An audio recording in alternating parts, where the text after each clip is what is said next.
I am Jameson Freeman, and I'm the creator of the Lost Roads photography series. I know that I have a mild obsession with impermanence, the notion of impermanence.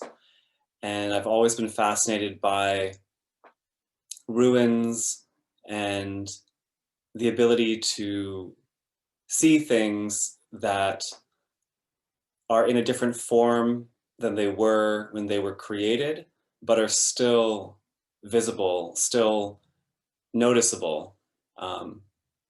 And the least noticeable, the more interesting I often find things to be. There's a lot of spontaneity, I think, in the way that I find things that inspire me. With the Lost Roads series, it was driving back and forth between Washington, D.C. and Hardee County, West Virginia. I would notice lost roads, the ruins of roads, still visible, often adjacent to the road I was on, sometimes along streams or rivers. I noticed them for a long time and would notice them at different times of day and different times of the year and in different weather. And that's when I started to just pull over and begin photographing them. Well, my photography process began when I received a free Nikon N90 from a neighbor, actually. Um, and I had been looking for a camera, and so that was a, uh, a blessing. And I immediately started experimenting with both color and black and white film. Nature photography itself wasn't very fulfilling as a pursuit, um, but capturing something that wouldn't necessarily be noticed, specifically that was a man-made feature amidst nature, amidst the woods, that appealed to me because there wasn't necessity for attempting to try and fully capture the beauty of nature itself. I guess I especially like the pieces where you really have to look to see the road. Um, One is Mountain Horizon Road, where the road is visible mostly because of the snow and the way that kind of clearly defines the indentations of where the road was. The fact that it has a mountain horizon through the trees also sort of helps um, create a contrast that kind of exposes the road.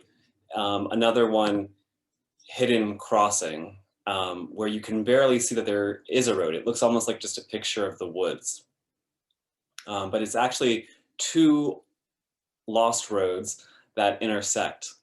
And so it's a picture of where the two roads cross. And just like in person, when you're standing in the woods um, looking at these old roads, it's difficult to see them unless you kind of really take the time to look.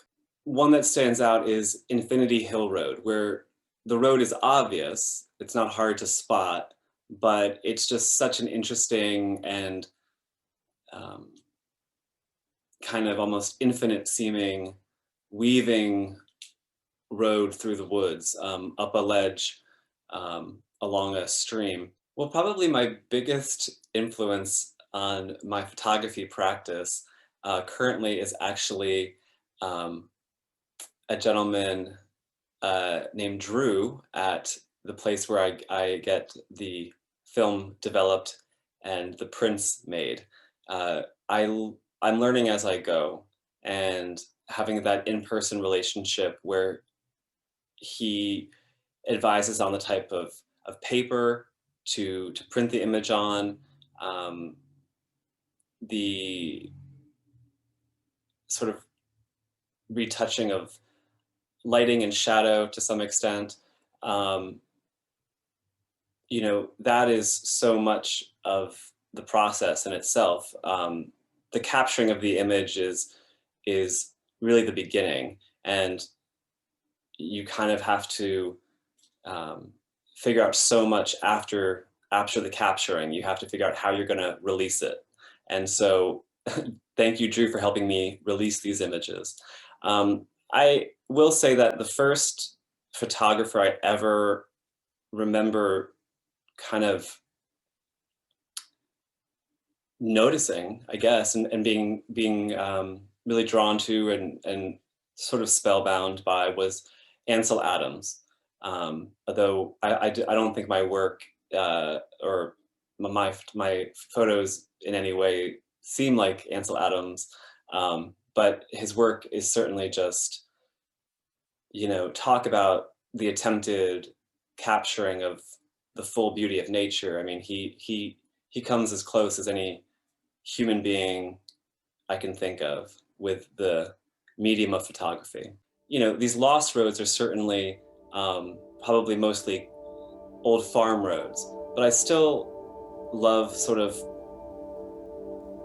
the mysticism of a path that is no longer used, but was clearly once important enough to be made. And so the question of what the roads were for, where they went, and who used them is what I hope they communicate.